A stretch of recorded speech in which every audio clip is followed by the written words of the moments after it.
Hello friends, ಎಲ್ರಿಗೂ ನಮಸ್ಕಾರ. Not just ಸ್ಪೈಸಸ್ಗೆ ಎಲ್ರಿಗೂ ಸ್ವಾಗತ. ಈವರೆಗೆ ನಾನು ಬೇಳೆ ಒಬ್ಬಟ್ಟು, ಕಾಯಿ ಒಬ್ಬಟ್ಟು, ಹಲಸಿನ ಬೀಜದ ಒಬ್ಬಟ್ಟು ಕೂಡ ಅಪ್ಲೋಡ್ ಮಾಡಿದ್ದೇನೆ ಫ್ರೆಂಡ್ಸ್. ನೀವೆಲ್ಲರೂ ಅದನ್ನು ಮನೆಯಲ್ಲೊಮ್ಮೆ ಟ್ರೈ ಮಾಡಿ ಖಂಡಿತ ನೋಡಿದಿರಿ ಎಂಬ ನನ್ನ ಭಾವನೆ. ಈ ಎಪಿಸೋಡಲ್ಲಿ ನಾನು ನಿಮಗೆ ಇನ್ನೊಂದು ವಿಧದ ಒಬ್ಬಟ್ಟನ್ನು ಮಾಡಿ ತೋರಿಸ್ತಾ ಇರೋದು. ಅದೇನೆಂದರೆ ಹಲಸಿನ ಒಬ್ಬಟ್ಟು. ರುಚಿ ರುಚಿಯಾದ ಸಿಹಿಯಾದ ಈ ಒಬ್ಬಟ್ಟನ್ನು ಯಾವ ರೀತಿ ಮಾಡೋದು ಎಂಬುದಾಗಿ ನೋಡುವ. ಒಂದು ಬೌಲಿಗೆ 1 ಕಪ್ನಷ್ಟು ಮೈದಾ ಹಿಟ್ಟನ್ನು ಹಾಕ್ತಾ ಇದ್ದೇನೆ. ಚಿಟಿಕೆಯಷ್ಟು ಹಳದಿ ಹುಡಿ, ರುಚಿಗೆ ಸ್ವಲ್ಪ ಉಪ್ಪು,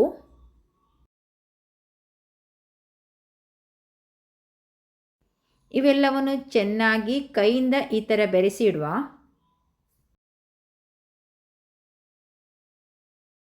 ಇವಾಗ ಸ್ವಲ್ಪ ಸ್ವಲ್ಪ ನೀರು ಹಾಕಿ ಇದನ್ನು ಚೆನ್ನಾಗಿ ಒಂದು ಮುದ್ದೆ ಥರ, ಚಪಾತಿ ಮುದ್ದೆಗಿಂತ ಸ್ವಲ್ಪ ತೆಳುವಾಗಬೇಕು ಆ ಥರ ಮಾಡಿ ಇಡುವ. ನೋಡಿ, ಇವಾಗ ನಾನು 2-3 ಟೇಬಲ್ ಸ್ಪೂನಷ್ಟು ಇದಕ್ಕೆ ಎಣ್ಣೆಯನ್ನು ಹಾಕಿ ಚೆನ್ನಾಗಿ ಈಗ ನೆನೆಸಿಡ್ತಾ ಇದ್ದೇನೆ. ಫ್ರೆಂಡ್ಸ್, ಒಬ್ಬಟ್ಟಿನ ಹಿಟ್ಟನ್ನು, ಕಣಕದ ಹಿಟ್ಟನ್ನು 7-8 ಗಂಟೆ ಆದರೂ ನೀವು ಇಡಬಹುದು. ನೀವು ಎಷ್ಟು ಗಂಟೆ ಇಡ್ತೀರಾ ಅಷ್ಟು ಒಬ್ಬಟ್ಟು ಚೆನ್ನಾಗಿ ಬರುತ್ತೆ.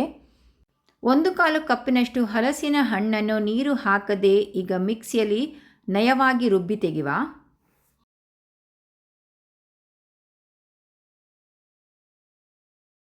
ಒಂದು ಕಪ್ನಷ್ಟು ತೆಂಗಿನಕಾಯಿ ತುರಿಯನ್ನು ಕೂಡ ಮಿಕ್ಸಿಯಲ್ಲಿ ನೀರು ಹಾಕದೆ ಪುಡಿ ಮಾಡಿ ಇಡ್ತಾ ಇದ್ದೇನೆ.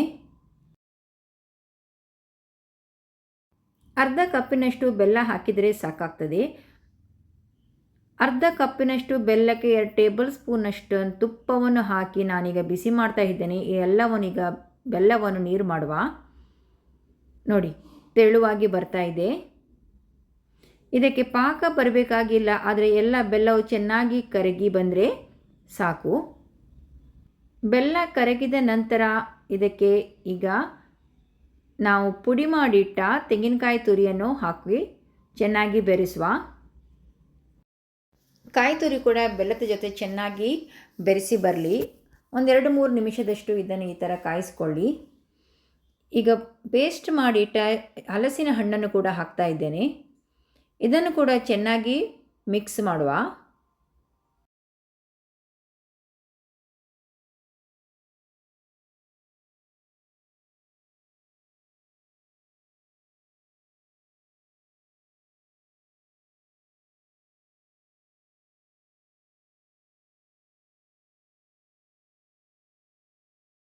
ಇವಾಗ 2 ಟೇಬಲ್ ಸ್ಪೂನಷ್ಟು ರವೆಯನ್ನು ನಾನು ಈಗ ರೋಸ್ಟ್ ಮಾಡಿ ಇಡ್ತಾ ಇದ್ದೇನೆ.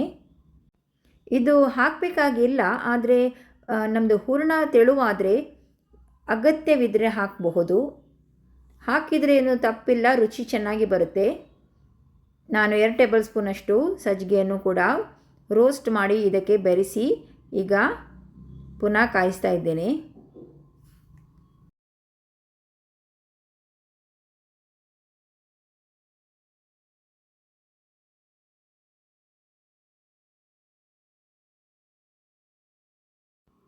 ಹೂರಣ ರೆಡಿ ಆಯಿತು.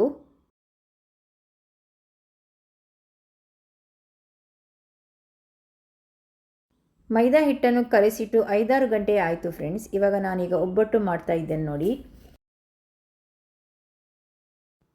ನೋಡಿ, ಹೂರಣ ಇಟ್ಟು ಈ ರೀತಿ ಇದನ್ನು ಕ್ಲೋಸ್ ಮಾಡಿಕೊಳ್ಳಿ.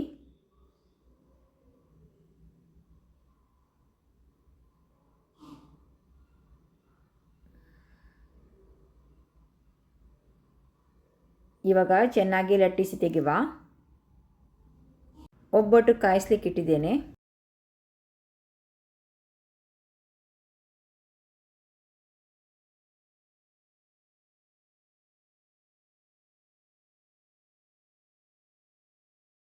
ಲೋ ಫ್ಲೇಮಲ್ಲಿ 2 ಬದಿ ಕೂಡ ಚೆನ್ನಾಗಿ ಕಾಯಿಸಿ ಕೆಂಪಗೆ ಕಾಯಿಸಿ ತೆಗೆದ್ರೆ ಒಬ್ಬಟ್ಟು ರೆಡಿ ಆಗ್ತದೆ ಫ್ರೆಂಡ್ಸ್.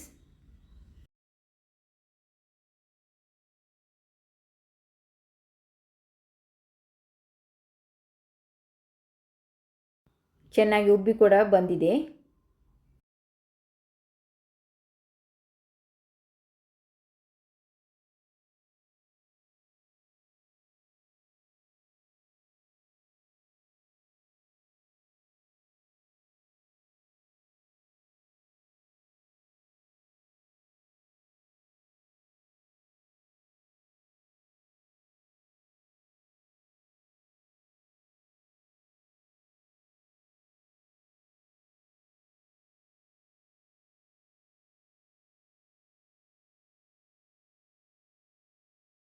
ಒಬ್ಬಟ್ಟು ತಿನ್ನಲು ರೆಡಿಯಾಗಿದೆ. ಸ್ವಲ್ಪ ತುಪ್ಪ ಹಾಕಿ ಈಗ ತಿನ್ನೋದು ಮಾತ್ರ ಬಾಕಿ.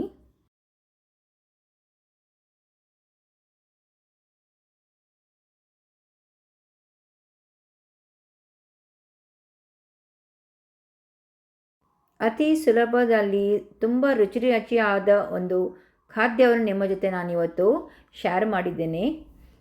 ನೀವು ಕೂಡ ಮನೆಯಲ್ಲೊಮ್ಮೆ ಟ್ರೈ ಮಾಡಿ ಹಾಗೂ ನನ್ನ ಚಾನಲ್ಗೆ ಸಬ್ಸ್ಕ್ರೈಬ್ ಮಾಡಲು ಮಾತ್ರ ಮರೆದಿರಿ ಫ್ರೆಂಡ್ಸ್. ಎಲ್ರಿಗೂ ವಂದನೆಗಳು.